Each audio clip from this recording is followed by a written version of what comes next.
नमस्कार दोस्तों।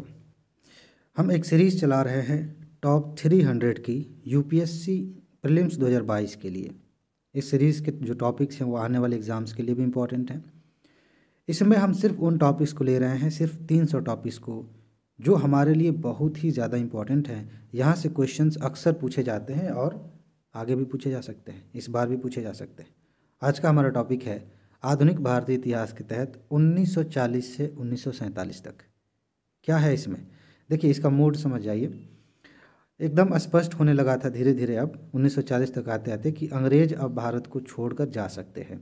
साथ ही साथ ये बात भी उठने लगी थी कि सांप्रदायिकता की वजह से हो सकता है भारत का विभाजन हो या न हो, तो साथ में रखना बड़ा मुश्किल है, क्योंकि मुस्लिम लीग की अपनी डिमांड थी, कांग्रेस के अपने विचार थे। तो इन सारी चीज़ों को लेकर के आगे बढ़ना था। और इसी दौरान अगस्त प्रस्ताव आया, इसी दौरान क्रिप्स मिशन आया, इसी दौरान कैबिनेट मिशन, वेबल प्लान, माउंटबेटन योजना, ये सारी चीज़ें हुई। और उन सभी को हम यहाँ पढ़ेंगे, क्योंकि इनसे बार बार यूपीएससी में प्रश्न पूछे गए हैं। 2021 में भी एक डेट वाला क्वेश्चन पूछ लिया गया था। ठीक है, ये इसी पीरियड के दौरान जो घटना हुई थी। दो भाग हैं इसके, एक ये जो मैंने अभी नाम लिया, ये सब चीज़ें जो पढ़ेंगे। एक ये है कि 1940 से 47 तक कुछ घटनाएं घटी, कुछ आंदोलन हुए, जैसे कि भारत छोड़ो आंदोलन, इन्हें भी हम पढ़ेंगे अलग से। ठीक, तो ये बात है। छोटी सी बात मैं बता दूं कि अभी एक वीडियो बना के मैंने बताया भी था कि इस सीरीज़ की पीडीएफ आपको लेनी है। अगर आप यूपी पीसीएस की भी तैयारी साथ में करते हैं तो उस ग्रुप में हर संडे को इसकी नोट आपको मिल जाएगी। सिर्फ यूपीएससी के लिए चाहिए तो 1 मई तक आपको इंतज़ार करना पड़ेगा। 1 मई को लगभग उस समय तक हम सारे टॉपिक्स कवर कर लेंगे और एक ही बार आपको पीडीएफ मिल जाएगी। 1-2 घंटे में आप रिवाइज करके आराम से इसको तैयार कर सकते हैं। और एग्ज़ाम के बाद ध्यान रखिएगा, जब एग्ज़ाम होगा तो मैं सबूत दिखाऊंगा कि इस सीरीज़ से कितने क्वेश्चन आए हैं। मैं पहले का दावा उतना नहीं करता, जब एग्ज़ाम हो जाता है ना तो फिर मैं अक्सर हर वीडियो में कहता हूँ, देखो मैंने कहा था ना यहाँ से इतने आए। वो काम इसके साथ भी होगा। चलिए तो शुरू करते हैं। और सबसे पहली घटना है अगस्त प्रस्ताव। क्या है इसमें जानने वाली बात? सबसे पहले तो यही जानिए कि अगस्त प्रस्ताव कब आया था, यहाँ से प्रश्न पूछे जाते हैं। उस समय वायसराय थे लिनलिथगो, इन्होंने ये प्रस्ताव दिया था। ठीक है, क्या है इसमें प्रावधान क्या थे, इसको समझने वाली बात है ये। देखिए, इन्होंने कहा कि इस प्रस्ताव में मतलब ये था कि डोमेनियन स्टेटस दिया जाएगा भारत को। ये मेन मकसद था इसका। डोमेनियन स्टेटस का मतलब ये है कि देखो, भारत को हम ऐसा बना देते हैं कि वो स्वतंत्र होकर अपने हिसाब से काम करे, ठीक है, लेकिन जो ब्रिटिश राजतंत्र है उसके अधीन माना जाएगा। इस तरह से बहुत सारे देशों को इन्होंने किया हुआ था उस समय। तो डोमेनियन स्टेटस देना इनका मुख्य लक्ष्य था। ये कहा गया, देखिए सेकेंड वर्ल्ड वार का टाइम पीरियड है। ठीक, कहा गया कि भारतीयों को सम्मिलित करके एक युद्ध सलाहकार परिषद की स्थापना की जाएगी, जिसमें ब्रिटिश लोग भी होंगे, भारतीय भी शामिल होंगे। ठीक, युद्ध के बारे में जो भी विचार विमर्श करना है, ये प्रावधान था। किसी भी सेंटेंस को लेके यूपीएससी प्रश्न बना सकती है। अगली बात, वायसराय की जो कार्यकारिणी थी, उस कार्यकारिणी परिषद का विस्तार किया जाएगा, ये कहा गया। ठीक है, वायसराय की कार्यकारिणी का मतलब ये है, सिंपल सा, जो कैबिनेट है ना हमारे यहाँ, उस टाइप का। जैसे प्रधानमंत्री की कार्यकारिणी क्या है, कैबिनेट है, तो कैबिनेट से बातचीत करके फैसला लेते हैं ना, वैसे। युद्ध के बाद संविधान सभा का गठन किया जाएगा, ये कहा गया इसमें। ध्यान रखिएगा, कीवर्ड्स हैं ये सब। आगे इसी में ये हुआ, हाँ इतना था, ये काम की बातें थी। सबसे ज़्यादा इम्पोर्टेंट ये है, ठीक है। और डोमिनियन स्टेटस, कांग्रेस और मुस्लिम लीग ने इसे अस्वीकार कर दिया, कहा कि हम नहीं मानेंगे। समझ रहे हैं ना, ये भी पूछा जा सकता है। यहाँ पे क्या कहा जा सकता है कि मुस्लिम लीग ने इसे स्वीकार कर लिया, ध्यान रखिएगा। इसके बाद क्या होता है, 1942 में आते हैं। क्रिप्स मिशन के बारे में जानिए कि क्रिप्स मिशन में क्या हुआ। प्रधानमंत्री थे उस समय चर्चिल, ब्रिटेन के, और वहाँ संसद के एक सदस्य थे और मजदूर नेता भी थे, जिनका नाम था स्टेफर्ड क्रिप्स। इन्हीं के नेतृत्व में ये मिशन आया भारत में। कब आया था? 1942 में। और क्या हुआ, क्यों आया? युद्ध चल रहा था और उस समय, मैं थोड़ा सा कोशिश करता हूँ यहाँ पे, मान लीजिए भारत है, ठीक है, ये भारत है, ये वाला जो हिस्सा है इधर कहीं जापान है। तो दक्षिण पूर्व एशिया में ब्रिटेन को हार मिल रही थी जापान की तरफ से, काफ़ी करारी हार मिल रही थी। और मतलब जापान का आक्रमण भी हो गया था, इसका भी डर था। तो इसीलिए ये पर नहीं था और होना चाहिए था। और जापान के आक्रमण का डर था कि इधर से आके जापान ने हम पे आक्रमण कर दिया तो दिक्कत हो जाएगी। इसीलिए भारतीयों को शामिल करना ज़रूरी है, ये असली मतलब मकसद था इनका। लेकिन इसमें कुछ प्रावधान थे जहाँ से प्रश्न पूछे जाते हैं, इसको मैं ठीक कर दूंगा, यहाँ और होना चाहिए पर की जगह, ठीक है।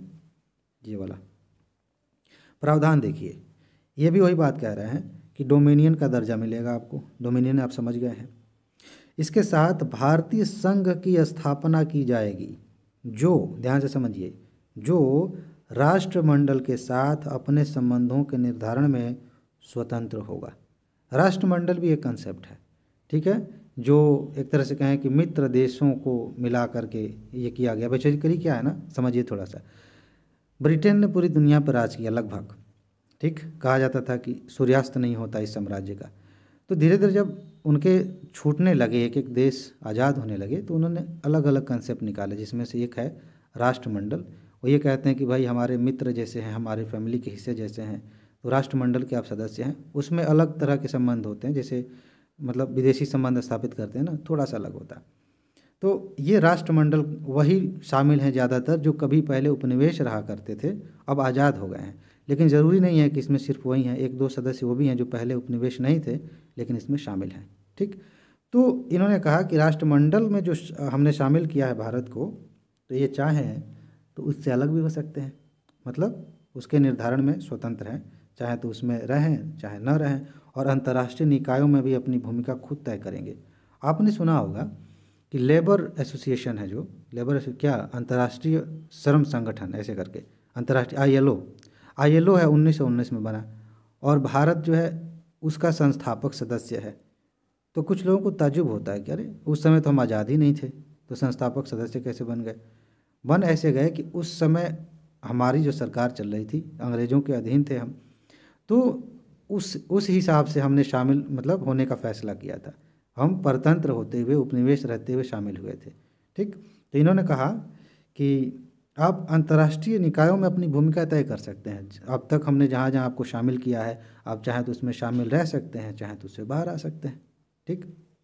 इसके बाद क्या प्रावधान थे, आगे देखिए।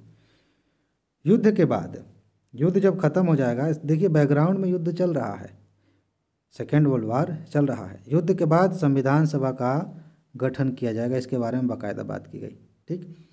यहाँ से समझिए, जिन प्रांतों को यह संविधान स्वीकार नहीं होगा, जो संविधान बनेगा संविधान सभा के द्वारा, कहा गया कि जो प्रांत ये संविधान स्वीकार नहीं करेंगे उन्हें संघ से अलग होने का और पृथक संविधान बनाने का अधिकार होगा। मतलब मान लेते हैं कि ये भारत है और इसमें छोटे छोटे प्रांत हैं, ठीक है। ये कह रहे हैं कि सबको मिला के एक संघ बन गया, ये संघ बन गया है, तो जिसमें इसमें किसी एक प्रांत को इसका मन नहीं है शामिल होने का, तो ये क्या करेंगे, ये अलग ही रहेंगे, अपना खुद का संविधान बना लेंगे। ये व्यवस्था इसमें कही गई, ठीक। और ऐसा ही देसी रियासतों को भी कहा गया। मान लेते हैं कि इसमें देसी रियासतें भी हैं, भारत यही है ना, तो इसमें देसी रियासतें भी हैं, राजा महाराजा यहाँ काम करते हैं, रहते हैं। तो कहा गया कि देसी रियासतें भी ऐसा अधिकार रखती हैं, वो भी चाहें तो संघ में शामिल हो सकती हैं और चाहें तो अलग रह सकती हैं, अपना संविधान बना सकती हैं, ठीक है। ये दिक्कत की बात है, लेकिन ये पॉइंट की बात है, यहाँ से प्रश्न बने हैं। एक और बात थी, यह व्यवस्था होने तक सुरक्षा की जिम्मेदारी ब्रिटेन की होगी।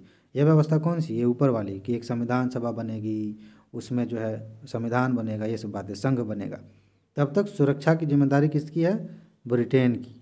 एक और बात, गवर्नर जनरल जो थे उनकी जो शक्तियां हैं वो शक्तियां बनी रहेंगी। इस तरह के कीवर्ड्स आप ध्यान रखिएगा, कभी कभी पूछ लिया जाता है कि उनकी शक्तियां, वीटो पावर हटा दी गई, ये सब, ठीक। तो ये हो गया। अब पूछा जा सकता है कि यह दूसरे प्रस्तावों से अलग कैसे था। इसके पहले बहुत सारे प्रस्ताव आए थे, उसके पहले भी 40 के पहले भी कई सारी बातें हुई थी, तो कैसे भिन्न था। सबसे पहली बात है कि संविधान सभा के गठन की एक ठोस योजना बताया था। इसने कहा था कि प्रांत पृथक संविधान बना सकते हैं, और प्रत्यक्ष रूप से भारत का विभाजन सुनिश्चित कर दिया। देख नहीं रहे, कह रहा है कि प्रांत अपने हिसाब से संविधान बना सकते हैं। राष्ट्रमंडल से पृथक होने का अधिकार दिया, इसके पहले ऐसी कोई बात नहीं थी। राष्ट्रमंडल से चाहे तो आप अलग रह सकते हैं। और इसी को महात्मा गांधी ने क्या कहा था, पोस्ट डेटेड चेक कहा था। समझ रहे हैं। चलिए आगे बढ़ते हैं, ये इंपॉर्टेंट बातें हो गई। अब एक व्यक्ति हैं राजगोपालाचारी, बहुत ही प्रसिद्ध स्वतंत्रता सेनानी थे। इन्होंने एक फार्मूला दिया 1944 में। ये क्या कह रहे हैं, देखिए, ये चल रहा है कि साथ साथ कि संविधान सभा बनेगी, सरकार बनेगी, देश आज़ाद होगा, और पैरेलल चल रहा है कि पाकिस्तान बनेगा कि नहीं।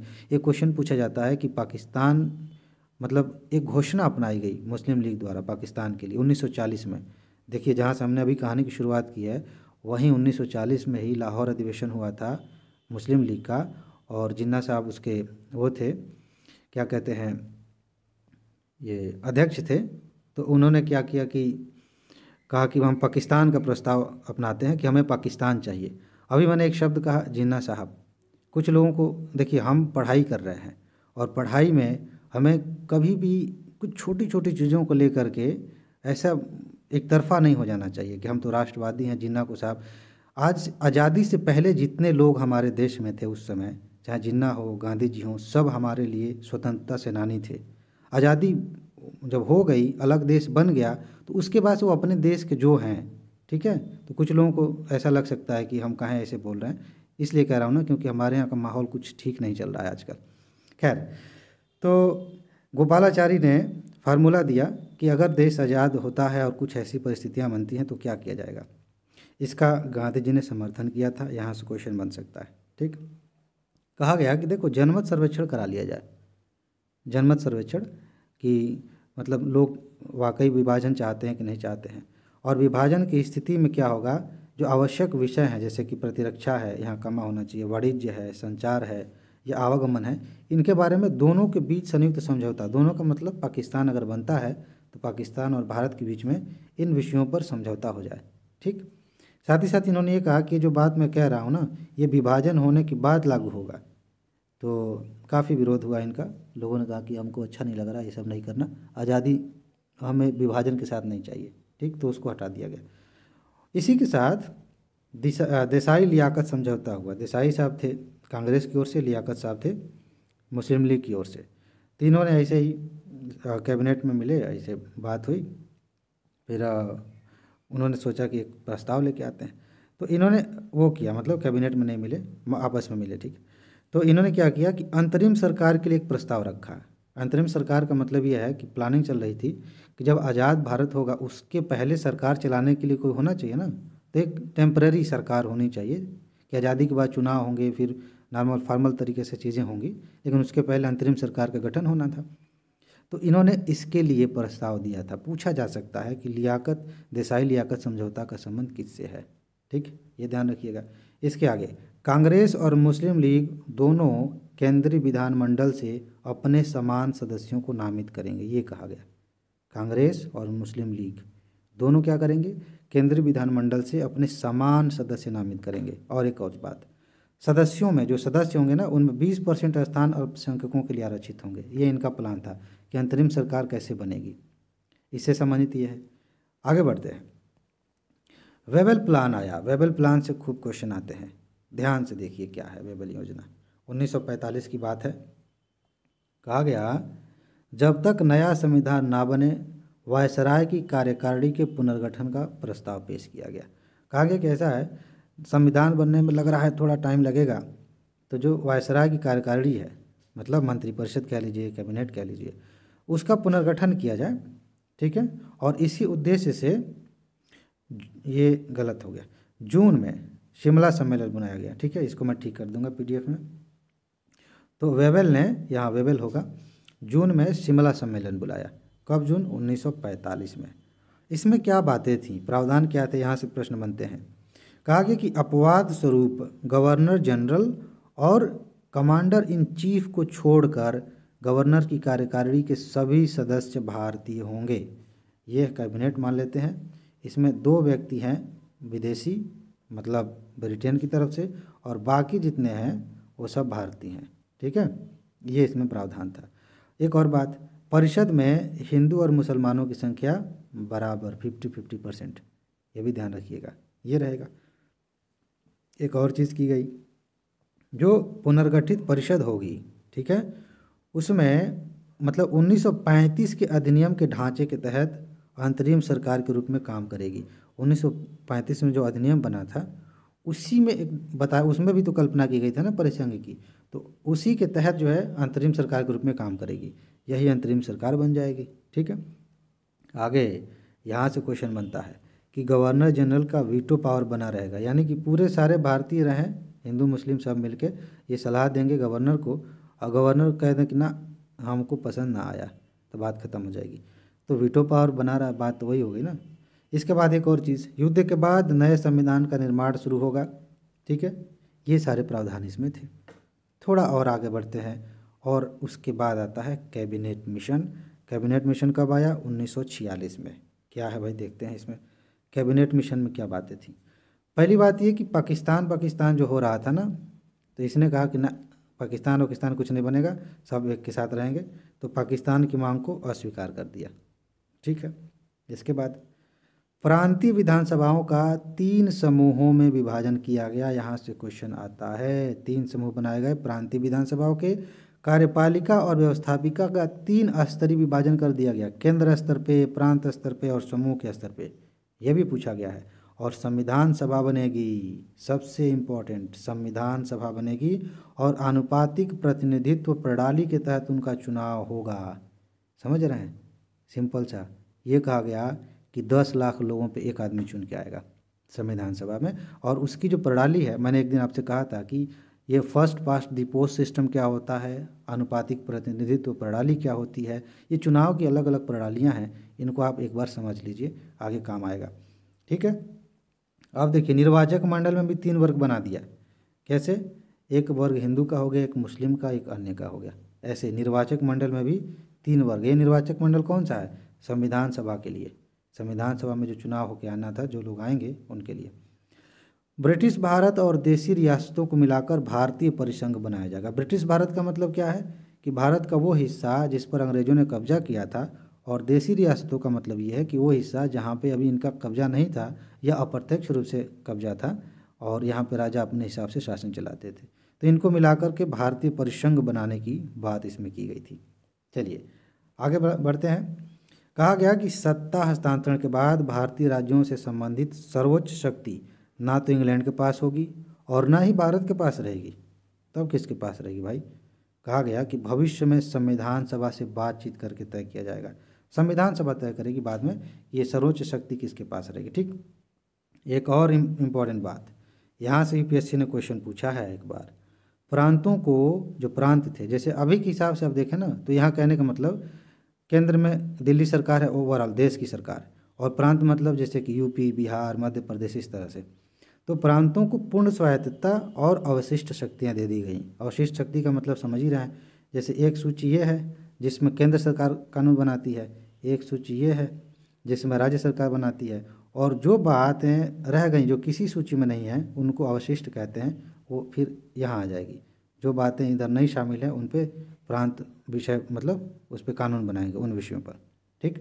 एक और चीज़, यहाँ से क्वेश्चन आते हैं। वायसराय के पास वीटो शक्ति बनी रहेगी। वीटो शक्ति तो सबसे बड़ी दिक्कत है आज के ज़माने में भी, सबसे बड़ी समस्या यही है संयुक्त राष्ट्र में कि सिक्योरिटी काउंसिल में 5 लोगों के पास वीटो शक्ति है, और बाकी जब ऐसे ही है। चलो आगे बढ़ते हैं, और आगे बढ़ते हुए हम पहुंच गए 20 फरवरी 1947 को। प्रधानमंत्री एटली साहब हैं, प्रधानमंत्री हैं एटली, इनको कहते हैं एटली की घोषणा, ठीक। कब हुई थी? 20 फरवरी 1947 को। बहुत टाइम, कुछ चीज़ें ऐसी हैं जिनका टाइम पीरियड याद रखना है। 2021 में प्री वाला जो क्वेश्चन पूछा गया था, ध्यान से देखिए, सेम इसी तरह का पूछ लिया कि फलाना तारीख को क्या हुआ था। ऐसा नहीं है कि अब उसके आधार पे आप हर तारीख याद करने लग जाएं, लोग डर जाते हैं। हर तारीख नहीं याद रखनी, कुछ ही चीज़ें, कुछ ही घटनाएं हैं जिनको आप याद रखें कि हाँ ये इस समय हुआ था। जैसे मान लीजिए कि सबने अवज्ञा शुरू हो गया, चंपारण सत्याग्रह हो गया, रालेट एक्ट आ गया, है ना, भारत छोड़ो आंदोलन हो गया, कांग्रेस के कुछ अधिवेशन हो गए, ये सब इनकी डेट याद रखनी है, सबका नहीं। तो क्या कहा इन्होंने फरवरी में? कह रहे हैं कि 30 जून 1948 तक, 1948, 47 नहीं, 48 तक भारतीयों को हम सत्ता सौंप देंगे, और तब तक संविधान नहीं बना तो सरकार सोचेगी कि सत्ता किसको सौंपी जाए। ये कौन सी बात होती है? कह रहे हैं कि हम तो जो भाई सत्ता सौंप देंगे, उसके पहले संविधान बना लीजिए, उसमें लिखा रहेगा कि सत्ता कैसे कैसे सौंपी जा रही है, तो ठीक है, नहीं तो हम विचार करेंगे कि किसको देना है, क्या करना है, ठीक है। एक चीज़, वेवेल के स्थान पर लॉर्ड माउंटबेटन आ गए, ठीक है। पहले वेवेल थे, अब माउंटबेटन आ जाएंगे, वायसराय। इसके बाद अभी तो गवर्नर जनरल थे, वायसराय ऐसे बदलता रहता है नाम, एक बार गवर्नर जनरल फिर वायसराय, पद वही है। आगे पाकिस्तान का जो है उस मतलब पाकिस्तान के निर्माण का भाव इसमें नहीं था। सही बात है भाई, जब कह रहे हैं कि संविधान नहीं बनेगा तो हम सोचेंगे किसको देना है, तो इसमें मान के चल रहे हैं कि पाकिस्तान बन सकता है, देश का विभाजन हो सकता है। ठीक है, आगे इसके बाद बाल्कन प्लान आया, माउंटबेटन आ गए हैं तो यही लेके आएंगे। बाल्कन प्लान 1947 की बात है, मार्च के महीने में, अब आज़ादी वाला साल है।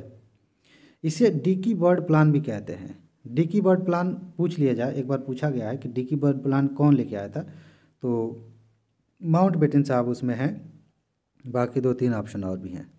तो डिकी बर्ड प्लान कहते हैं, बाल्कन प्लान भी कहते हैं। इसका संबंध किससे है, ध्यान से समझिए। अब सत्ता हस्तांतरण की बात आ रही है।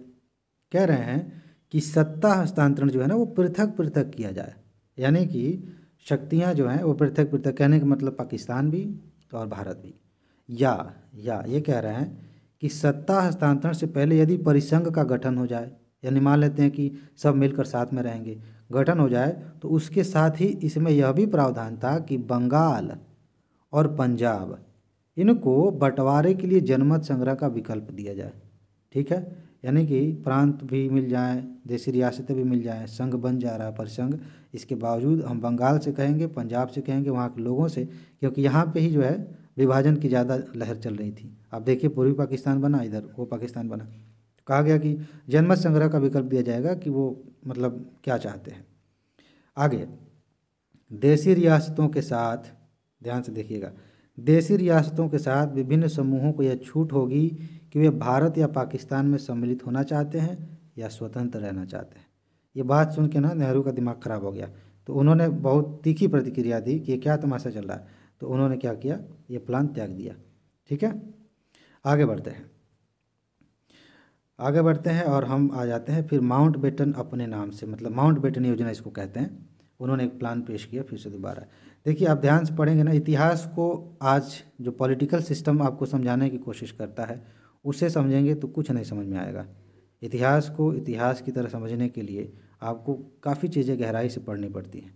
ठीक है, आगे उस समय कोई भी चाहता नहीं था देश का विभाजन, सही बात यही है, लेकिन पॉलिटिकल सिस्टम इतना वो हो गया था कि हो गया।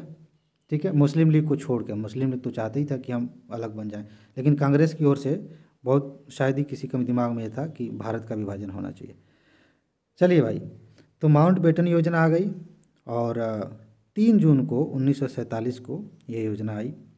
इसको 3 जून योजना भी कहते हैं। यहाँ मैंने डेट इसलिए लिख दिया क्योंकि पूछ लिया जाए कि 3 जून योजना का संबंध किससे है, तो आप क्या जवाब देंगे, सोचना पड़ेगा। अब देखिए इसमें सबसे बड़ी बात कि विभाजन के साथ आज़ादी मिलेगी। सबसे पहली बात, माउंटबेटन योजना में कहा गया कि विभाजन के साथ आज़ादी मिलेगी, 2 डोमिनियन होंगे और 2 संविधान सभाओं का निर्माण होगा। डोमिनियन मतलब मैंने शुरू में समझाया था ना कि स्वतंत्र रहिए, अपना काम करिए, लेकिन सर्वोच्च शक्ति जो है नाम के लिए ही सही ब्रिटेन रहेगी, ये कहा गया। राजवाड़े जो थे उनको स्वतंत्र होने का अब विकल्प नहीं दिया गया। इसके पहले वाले में क्या कह रहे थे कि विकल्प रहेगा, तो नेहरू कहा कि ये क्या है, तो ये नहीं होगा। 15 अगस्त 1947 को भारत और पाकिस्तान को डोमिनियन स्टेटस के आधार पर सत्ता हस्तांतरण कर दिया जाएगा, मतलब 15 अगस्त को आज़ादी मिल जाएगी और डोमिनियन स्टेटस भी रहेगा। इस तरह के मेंस में क्वेश्चन आते हैं कि कांग्रेस तो शुरू से ही विरोध कर रही थी कि हमें डोमिनियन स्टेटस नहीं चाहिए 1920 के दशक से ही, तो फिर क्यों हमने अपना लिया, इस पर मेंस का क्वेश्चन आता है, हम अलग से बात करेंगे इस पर। ये रहा माउंटबेटन योजना रही। इसके बाद अब अधिनियम बन गया, इसको लागू करने के लिए कानून बन गया ब्रिटेन की संसद में। ज़रा देख लीजिए कि इस कानून में क्या था। एक और मैं बात याद दिला दूं, एक सीरीज़ मैंने बनाई है, इसी प्लेलिस्ट में आप जाकर देखेंगे, यूपीएससी 300 में उसको मैंने डाल रखा है। संवैधानिक विकास 1773 से लेके आज़ादी के तक संविधान के विकास में जिन जिन कड़ियों ने योगदान दिया है वो सब हमने देखा है, उसे भी आप ज़रूर तैयार करें, वहाँ से बहुत प्रश्न आते हैं। ये आ गया इसी से, इसको देख के याद आ गया। ठीक है, तो अधिनियम में क्या था कि भारत और पाकिस्तान बन गए, सीधी सी बात है, वही बतिया घुमा के लिखी गई है कि भारतीय संघ या हिंदुस्तान प्रदेश में वे सभी प्रदेश सम्मिलित किए जाएंगे सिवाय उन प्रदेशों के जो अब पाकिस्तान कहलाएंगे। पाकिस्तान को छोड़कर सब भारत है, ये कहा गया। जो शाही पद था भारत का सम्राट, उसे समाप्त कर दिया गया। ठीक, और प्रत्येक के लिए, प्रत्येक का मतलब ये है कि दोनों डोमिनियन के लिए, पाकिस्तान और भारत के लिए एक एक गवर्नर जनरल होगा, यदि दोनों चाहें तो एक व्यक्ति ही दोनों के लिए गवर्नर जनरल हो सकता है। आपने पढ़ा होगा कि माउंटबेटन चाहते थे कि हम दोनों में रहें गवर्नर जनरल, लेकिन ऐसा हुआ नहीं। ठीक है, ये व्यवस्था की गई इसमें। भारत सरकार अधिनियम 1935, क्या कहा गया? ये जो अधिनियम 1935 वाला है तब तक यथासंभव दोनों राज्यों का शासन चलाने में सहायता देगा जब तक कि नए संविधान प्रत्येक राज्य द्वारा अपना नहीं लिए जाते। यानी कि नया संविधान जब अपना लिया जाएगा तो ये वाला इसका प्रभाव खत्म हो जाएगा, वरना यही इसी की मदद से सरकार चलेगी दोनों देशों में। ठीक, इस अधिनियम को क्रियान्वित करने के लिए गवर्नर जनरल को आवश्यक शक्तियाँ दे दी गईं। ठीक है, गवर्नर जनरल को, यहाँ देखिए, वायसराय का पद समाप्त कर दिया गया। वही मैं ऊपर थोड़ा सा बोल रहा था इसके बारे में। और उसके स्थान पे क्या कहा गया कि अब गवर्नर जनरल होंगे। ठीक, ये देखिए, संविधान सभा को शक्ति दी गई, जो संविधान सभा बनी है, संविधान सभा को शक्ति दी गई कि वह किसी भी ब्रिटिश कानून को समाप्त कर सकती है।